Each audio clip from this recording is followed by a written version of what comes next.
Hi friends, आज हम समाजशास्त्र का एक बहुत ही इंपॉर्टेंट टॉपिक का नाम है वर्ग व्यवस्था, जिसे अंग्रेजी में कहते हैं क्लास सिस्टम। इसके बारे में काफी डिटेल से चर्चा करेंगे। आप हमारे साथ बने रहिए ताकि आपको इसके बारे में जानकारी प्राप्त हो सके। तो शुरुआत करते हैं। आज का टॉपिक टॉपिक है वर्ग व्यवस्था। तो वर्ग व्यवस्था क्या होती है? सामाजिक स्त्रीकरण की एक प्रणाली होती है। वर्ग व्यवस्था क्या होती है? सामाजिक स्त्रीकरण की एक प्रणाली होती है जहाँ व्यक्ति समान सामाजिक, आर्थिक, सांस्कृतिक और शैक्षणिक स्थिति के आधार पर समूहों में वर्गीकृत होता है। किसमें?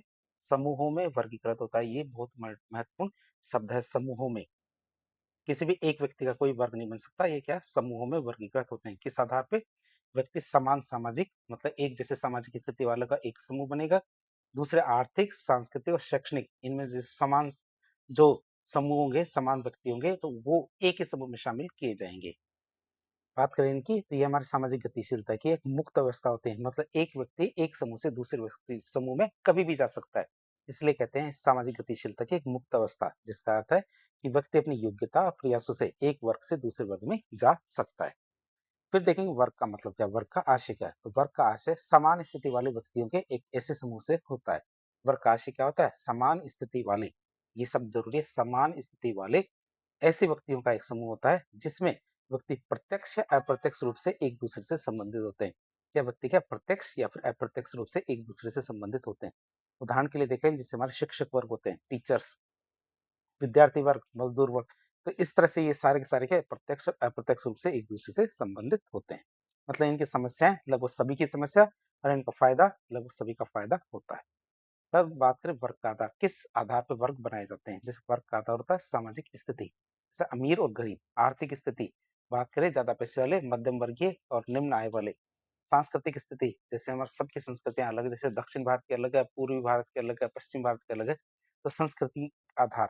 शैक्षणिक स्थिति, कोई ग्रेजुएट है, कोई नॉन ग्रेजुएट है, कोई पीएचडी वाले है, कोई डॉक्टर है, कोई इंजीनियर है। तो इस तरह से शैक्षणिक स्थिति या फिर योग्यता हो सकती है। तो वर्ग के आधार क्या क्या हो सकते हैं? सामाजिक स्थिति, आर्थिक स्थिति, सांस्कृतिक स्थिति और शैक्षणिक स्थिति या फिर योग्यता हो सकती है। अब हम देखेंगे वर्ग की विशेषताएं। वर्ग की कौन कौन सी विशेषताएं होती है। तो वर्ग की प्रमुख विशेषताएं कौन कौन सी है? पहली विशेषता आती है सोशल स्ट्रेटिफिकेशन, मतलब सामाजिक संस्तरण। क्या आता है? सामाजिक संस्तरण। मतलब वर्ग सामान्यतः संस्तरों में पाए जाते हैं। किस पाए जाते हैं? संस्तरों मतलब स्ट्रेटिफिकेशन में पाए जाते हैं, जिनमें उच्च वर्ग और निम्न वर्ग होते हैं। जिनमें क्या होते हैं? उच्च वर्ग और निम्न वर्ग होते हैं। और ये एक पदानुक्रमित संरचना है। क्या है? एक पदानुक्रमित संरचना है। दूसरी विशेषता है वर्ग क्या है? एक मुक्त व्यवस्था, मतलब ओपन सिस्टम है। वर्ग व्यवस्था क्या? खुली और एक मुक्त व्यवस्था होती है। मतलब व्यक्ति अपनी स्थिति और परिस्थिति के अनुसार, या व्यक्ति क्या अपनी स्थिति और परिस्थिति के अनुसार किसी भी वर्ग में मिल सकता है, किसी भी वर्ग में जाके शामिल हो सकता है। जन्म के आधार पर इसमें कोई बाधा नहीं होती है। जैसे जाति में होती है, उसी प्रकार जन्म के आधार पर इसमें कोई बाधा नहीं होती है। बात करें वर्ग में, जन्म का कोई महत्व नहीं होता। वर्ग में क्या? जन्म का कोई महत्व नहीं होता। वर्ग विशेष की सदस्यता के लिए या किसी भी वर्ग की सदस्यता के लिए सामाजिक, आर्थिक और शैक्षणिक आधार आवश्यक होता है, नहीं कि जन्म। योग्यता और प्रयास इसमें सबसे ज्यादा महत्वपूर्ण होते हैं। क्या योग्यता और प्रयास क्या इसमें सबसे ज्यादा महत्वपूर्ण होते हैं। वर्गों में सामाजिक दूरी की बात करें, तो प्रत्येक वर्ग के सदस्य आपस में घनिष्ठता बनाए रखते हैं। क्या प्रत्येक वर्ग के सदस्य क्या आपस में घनिष्ठता बनाए रखते हैं, जबकि हमारे अन्य वर्गों के सदस्य से कुछ दूरी बनाए रखते हैं। तो प्रत्येक वर्ग के सदस्य क्या आपस में घनिष्ठता बनाए रखते हैं, जबकि अन्य वर्ग के सदस्यों से कुछ दूरी बना के रखते हैं। फिर वर्ग चेतना का समावेश की बात करें, तो प्रत्येक वर्ग के सदस्य ये अच्छी तरह से जानते हैं। क्या प्रत्येक वर्ग के सदस्य क्या ये अच्छी तरह से जानते हैं कि यदि उनकी पद प्रतिष्ठा दूसरे वर्गों की अपेक्षा उच्च है या निम्न निम्न कि जो भी हमारे वर्ग है उनको सबको पता है पहले से। इसे हम वर्ग चेतना का समावेश कहते हैं कि प्रत्येक वर्ग को पता है कि उनकी जो पद प्रतिष्ठा है दूसरे वर्गों से ऊंची है या दूसरे वर्गों से नीची है। जैसे हमारे ग्रेजुएट होते हैं, टीचर्स होते हैं, टीचर्स की पद प्रतिष्ठा हमारा आईएएस वर्ग होता है उससे नीची होती है, लेकिन ये जानते हैं टीचर्स भी। और ये हमारे सामूहिक पहचान की भावना को जन्म देता है। जैसे हमारे लॉबी होती है, आईएएस लॉबी, आरएस लॉबी या फिर हमारे सिविल सर्वेंट की लॉबी, तो इनको सबको पता है कि सबसे उच्च होते हैं। इसे हम कहते हैं वर्ग चेतना का समावेश होना। फिर परस्पर निर्भरता की बात करें, परस्पर निर्भरता की बात करें, समाज में पाए जाने वाले सभी वर्गों में, तो समाज में पाए जाने वाले सभी वर्गों में परस्पर निर्भरता पाई जाती है। जैसे हमारे पूंजीपति और हमारे मजदूर वर्ग, शिक्षक और विद्यार्थी वर्ग। कोई भी वर्ग पूर्णतः आत्मनिर्भर नहीं हो सकता। कोई भी वर्ग ऐसा नहीं है जिसको किसी दूसरे वर्ग की जरूरत ना हो।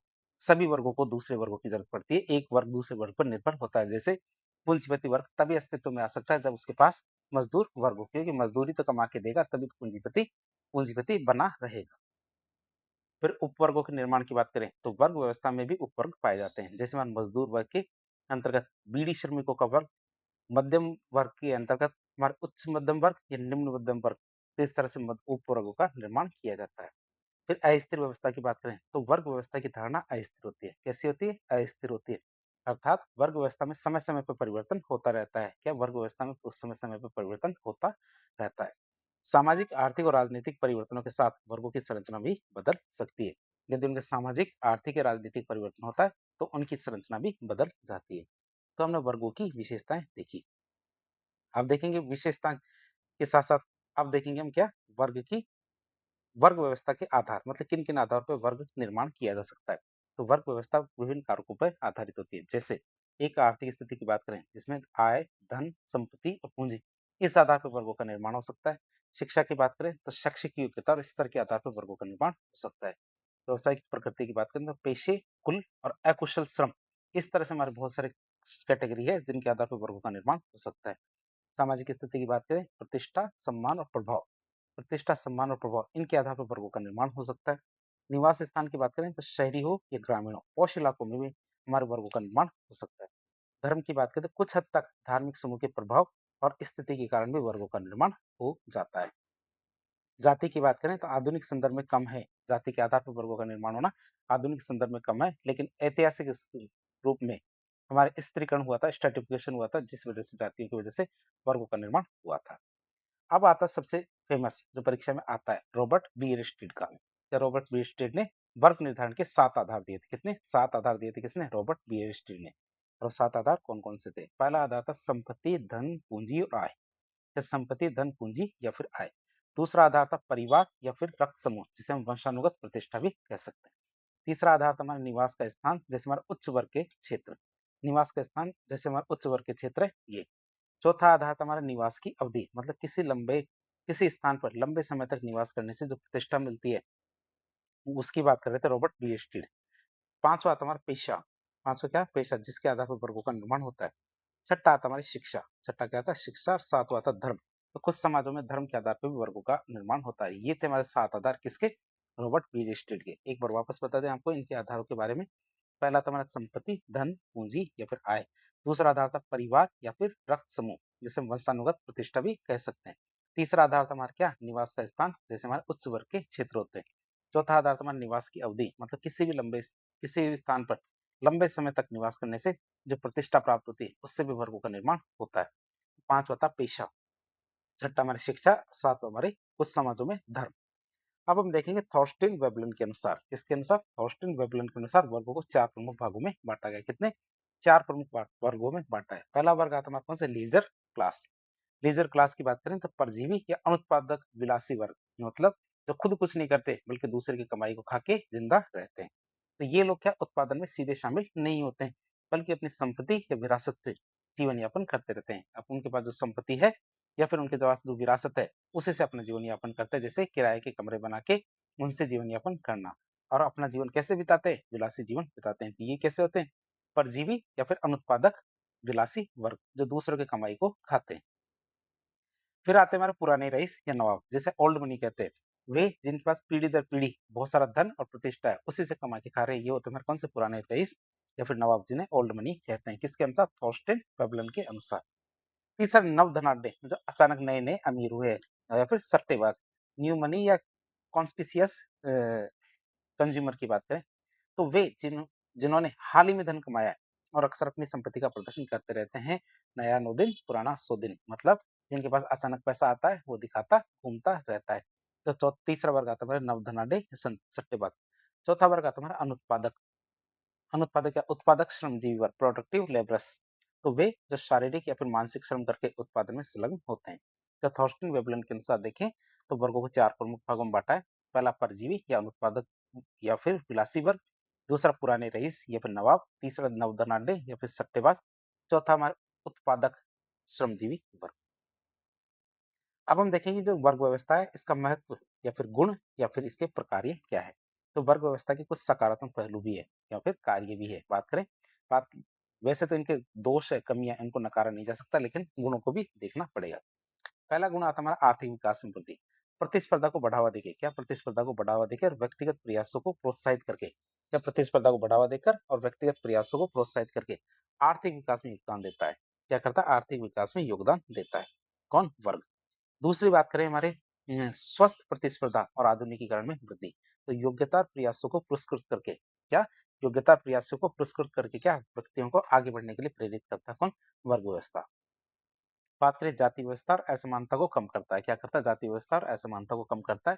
मतलब जन्म आधारित जातिगत जो बाधाएं होती हैं उनको तोड़ करके, जन्म आधारित जो जातिगत बाधाएं होती हैं उनको तोड़ करके योग्यता आधारित सामाजिक गतिशीलता को बढ़ावा देता है। फिर बात करें सतत विकास और गरीबी उन्मूलन में सहायक। सतत विकास और गरीबी उन्मूलन में सहायक की बात करें तो व्यक्तिगत उपलब्धि और आर्थिक उन्नति के अवसर प्रदान करके, क्या व्यक्तिगत उपलब्धि और आर्थिक उन्नति के अवसर प्रदान करके ये सतत विकास और गरीबी उन्मूलन में सहायक है। फिर आधुनिक लोकतांत्रिक मूल्य में वृद्धि। क्या आधुनिक लोकतांत्रिक मूल्य में वृद्धि की बात करें तो हमारे मानवाधिकार, स्वतंत्रता, समानता, ये जो हमारे मानवीय लोकतांत्रिक मूल्य है उनको बढ़ावा देता है। क्यों? क्योंकि जन्म की बजाय ये किस पे आधारित है? योग्यता पे आधारित है। इसलिए हमारे समानता, स्वतंत्रता, मानवाधिकार जैसे जो मूल्य है, कौन से लोकतांत्रिक मूल्य, उनको ये वर्ग व्यवस्था बढ़ावा देती है। फिर नवीन तकनीकों की में वृद्धि की बात करें तो व्यक्तिगत नवाचार और उद्यम को प्रोत्साहित करता है। ये क्या करता है? व्यक्तिगत नवाचार उद्यम को प्रोत्साहित करता है। अब हम देखेंगे वर्ग व्यवस्था के अवगुण, दोष या फिर चुनौतियां, क्या-क्या कमियां हैं। तो वर्ग व्यवस्था के कुछ महत्वपूर्ण दोष और चुनौतियां भी, जैसे धन के महत्व में वृद्धि होती है। वर्ग व्यवस्था में क्या धन के महत्व में वृद्धि होती है, जिससे आर्थिक लालच बढ़ता है। तो धन को अत्यधिक महत्व दिया जाता है। इसमें क्या है? धन को बहुत ज्यादा महत्व दिया जाता है और ये महत्व देने से आर्थिक असमानता होती है, लालच में भी वृद्धि होती है। लोग ज्यादा से ज्यादा पैसा कमाना चाहते हैं। पश्चिमीकरण में वृद्धि की बात करें तो आधुनिक वर्ग व्यवस्था अक्सर पश्चिमी आर्थिक मॉडलों के साथ जुड़ी रहती है। क्या आधुनिक वर्ग व्यवस्था क्या है? अक्सर हमारे पश्चिमी आर्थिक मॉडलों से जुड़ी होती है, जिससे सांस्कृतिक पश्चिमीकरण बढ़ जाता है। क्या सांस्कृतिक पश्चिमीकरण इससे बढ़ता है? बात करें तीसरी कमी की तो डिजिटल डिवाइड में इससे वृद्धि होती है। क्यों? क्योंकि प्रौद्योगिकी तक पहुंच में असमानता है। क्या प्रौद्योगिकी तक पहुंच में असमानता मतलब बहुत सारा वर्ग, मतलब ग्रामीण वर्ग है, ये हमारे प्रौद्योगिकी के मामले में पीछे रह जाता है, शहरी वर्ग इसमें आगे चला जाता है। इसी को कहते हैं डिजिटल डिवाइड। मतलब बहुत सारे, कुछ लोगों को तो बहुत सारा मिल रहा है टेक्नोलॉजी के आधार पे और कुछ लोगों को बिल्कुल नहीं मिल रहा है। इससे हम कहते हैं डिजिटल डिवाइड, क्योंकि डिजिटल टेक्नोलॉजी ने उनको अलग अलग कर रखा है।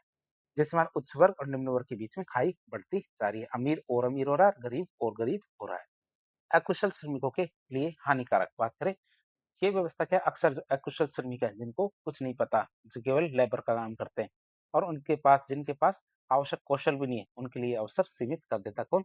वर्ग व्यवस्था। क्यों? क्योंकि वो उतना ही कमा पाते हैं जितना वो कमाते हैं और एक समय के बाद वो कमाना भी बंद कर देते हैं। क्यों? क्योंकि उनका शरीर साथ देना बंद कर देता है। बात करें भ्रष्टाचार में वृद्धि की तो धन और शक्ति की लोलुपता, या धन और शक्ति की लोलुपता क्या करती है? भ्रष्टाचार को बढ़ावा देती है कि मुझे शक्ति चाहिए, मुझे पैसा चाहिए, पैसा पैसा पैसा करते करते भ्रष्टाचार की तरफ व्यक्ति बढ़ने लगता है। भौतिकतावादी मूल्यों में वृद्धि से क्या होता है? नैतिकता में पतन होता है कि सभी को चाहिए, मुझे गाड़ी चाहिए, बीएमडब्ल्यू गाड़ी चाहिए, घर चाहिए, बंगला चाहिए। इस तरह से जब भौतिकतावादी मूल्यों में वृद्धि होती है तो नैतिकता का पतन होता है। लोग किसी भी तरीके से पैसा कमाना चाहते हैं, चाहे नैतिक हो या अनैतिक हो, और यदि ज्यादा पैसा चाहिए तो अनैतिकता की तरफ व्यक्ति बढ़ने लगता है।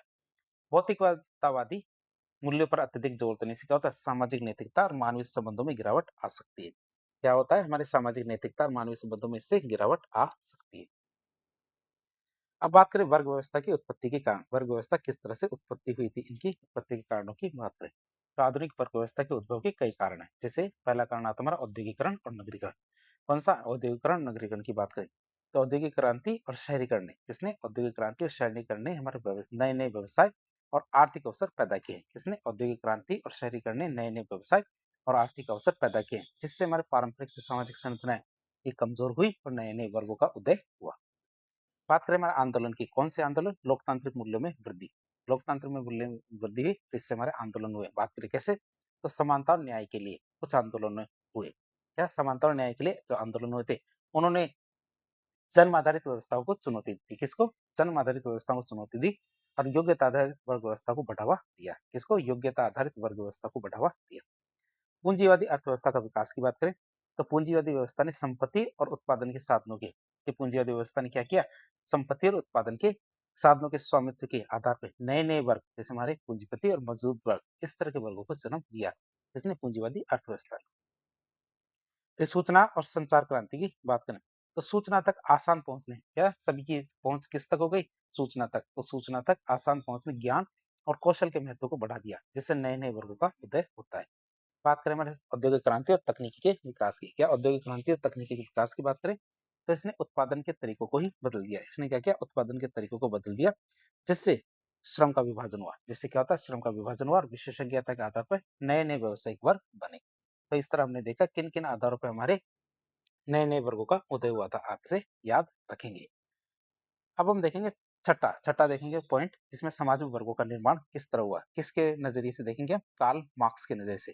कार्ल मार्क्स के नजरिए से हमारे वर्गों का उदय किस प्रकार से हुआ उसकी बात करें, तो कार्ल मार्क्स ने विभिन्न समाजों में वर्ग व्यवस्था का उल्लेख ऐतिहासिक भौतिकतावाद सिद्धांत के तहत किया। किसके आधार पे? ऐतिहासिक भौतिकवाद के सिद्धांत के आधार पर कार्ल मार्क्स ने वर्गों के उदय का सिद्धांत दिया। उन्होंने सबसे पहले था हमारा आदिम साम्यवादी समाज में वर्ग। जब हमारे क्या शिकार करते थे, पत्ते के कपड़े पहनते थे, घूमते रहते थे और बस मस्त मस्त जिंदगी जीते थे। तो वो वाला था हमारा क्या? आदिम साम्यवादी समाज।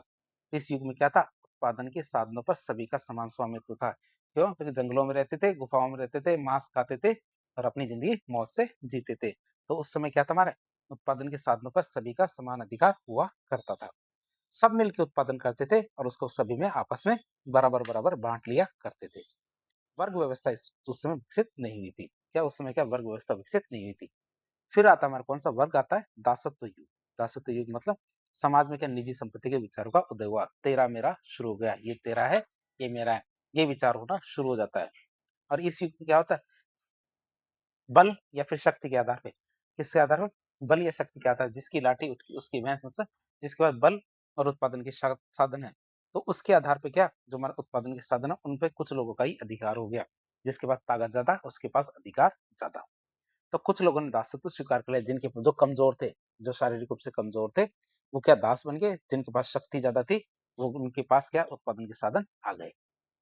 तो इससे हमारे क्या मालिक और दास दो वर्गों का उदय होता है। कौन सा? दासत्व। तीसरा आता है हमारा सामंती युग। तीसरा क्या था? सामंती समाज में जो वर्गों की बात करें, तो इस युग में वर्गों का स्पष्ट रूप से विभाजन हुआ। इससे पहले वाला जो दासत्व युग था, इसमें तो हमारे क्या है वर्गों का स्पष्ट रूप से विभाजन नहीं हुआ था। सामंती समाज में हमारे क्या वर्गों का स्पष्ट रूप से विभाजन हुआ। जैसे हमारा सामंत वर्ग और किसान वर्ग।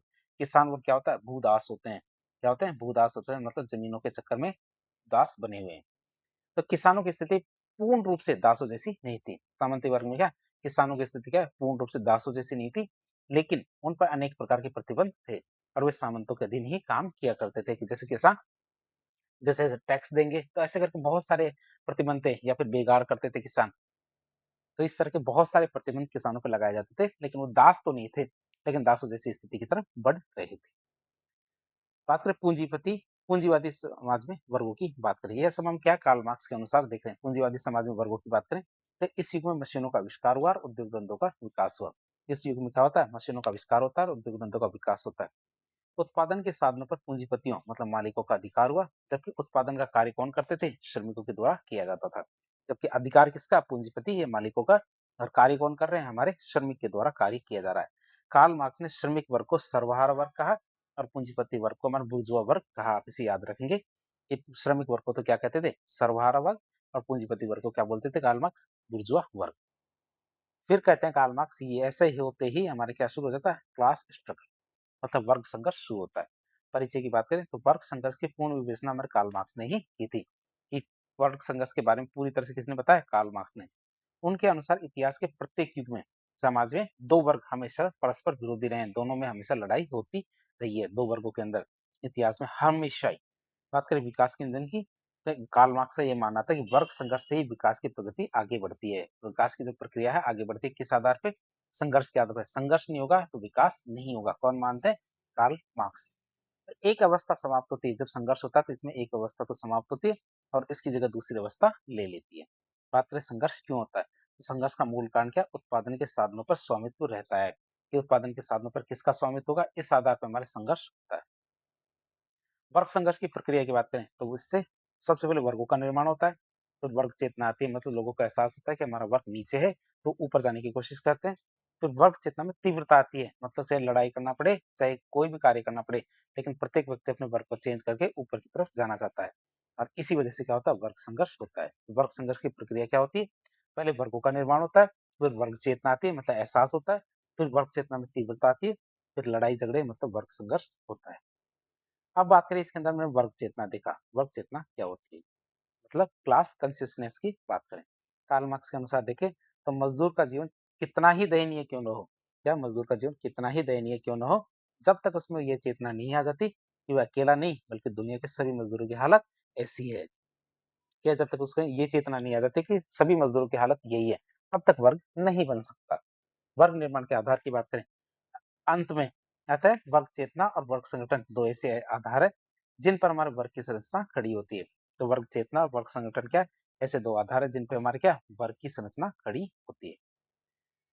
बात करें मार्क्स और एंजल्स की अवधारणा है, क्या मार्क्स और एंजल्स की अवधारणा की बात करें तो हमारे वर्ग चेतना को स्पष्ट करने के लिए, क्या वर्ग चेतना को स्पष्ट करने के लिए मार्क्स और एंजल्स ने दो अवधारणाएं दी है। किसने? मार्क्स और एंजल्स ने दो अवधारणाएं दी है। कौन कौन सी? एक अवधारणा तो अपनानी कौन सी? क्लास इन इटसेल्फ, मतलब क्लास इन इटसेल्फ की बात करें तो वर्ग की वस्तुनिष्ठ स्थिति को दिखाता है। ये क्या करता है? वर्ग की वस्तुनिष्ठ स्थिति को दिखाता है, जहां पे सदस्य समान आर्थिक स्थिति को साझा करते हैं। यहाँ पे सदस्य क्या करते हैं? समान आर्थिक स्थिति को साझा करते हैं, लेकिन उन्हें अपनी सामूहिक पहचान और हितों का ज्ञान नहीं होता और वे केवल अपने आप में एक वर्ग होते हैं। तो आपसे याद रखेंगे, एक तुम्हारा क्लास इन इटसेल्फ होता है, दूसरा क्लास फॉर इटसेल्फ होता है। तो हमारा क्लास इन इटसेल्फ की बात करें तो वर्ग की वस्तुनिष्ठ स्थिति को दिखाता है, जहां सदस्य समान आर्थिक स्थिति को साझा करते हैं, जैसे गरीब वर्ग, अमीर वर्ग, मध्यम वर्गीय वर्ग, लेकिन इन्हें अपनी सामूहिक पहचान हितों का ज्ञान नहीं होता, जैसे मजदूर वर्ग भी होते हैं। वे अपने आप में एक वर्ग होते हैं, बस उन्हें क्या अपनी सामूहिक पहचान या हितों का ज्ञान नहीं होता है। फिर होता है क्लास फॉर इटसेल्फ। क्या होता है? क्लास फॉर इटसेल्फ की बात करें तो ये वर्ग की व्यक्तिपरक स्थिति को दिखाता है। क्या? वर्ग की व्यक्तिपरक स्थिति को दिखाता है, जहां सदस्य अपनी वस्तुनिष्ठ स्थिति, सामूहिक हितों और अन्य वर्गों के साथ जो अपने संघर्ष है उसको पहचानते हैं। तो क्लास फॉर इटसेल्फ में क्या होता है? यहाँ पे हमारे सदस्य जो वर्ग के सदस्य होते हैं, तो ये क्या होता है? व्यक्तिपरक स्थिति को दिखाता है, जहाँ पे सदस्य क्या है? अपनी वस्तुनिष्ठ स्थिति, सामूहिक हितों और अन्य वर्गों के साथ जो उनका संघर्ष है उसको पहचानते हैं और वे अपने लिए एक वर्ग के रूप में संगठित होते हैं। ये व्यक्तिपरक नहीं है, ये व्यक्तिपरक है जो अपने क्या है? अपने लिए एक वर्ग के रूप में संगठित होते हैं और अपने हितों के लिए कार्य करते हैं। तो ये हमारे दो अवधारणाएं थी, किसके अनुसार? हमारे मार्क्स और एंजल्स के आधार पे। अब हम देखेंगे वर्ग चेतना की प्रक्रिया की। तो वर्ग चेतना की प्रक्रिया की बात करें तो कार्ल मार्क्स ने क्लास इन इटसेल्फ से क्लास फॉर इटसेल्फ की प्रक्रिया को ही वर्ग चेतना कहा है। तो यदि कोई व्यक्ति क्लास इन इटसेल्फ से निकल के कहाँ चला जाता? क्लास फॉर इटसेल्फ, इस प्रक्रिया को ही वर्ग चेतना कहते हैं। अब सामाजिक विचारधारा की बात करें तो सामाजिक विचारधारा क्या है? सामाजिक विचारधारा मतलब सोशल थॉट, विचारों, विश्वासों, मूल्यों और सिद्धांतों का एक सुसंगत समूह है।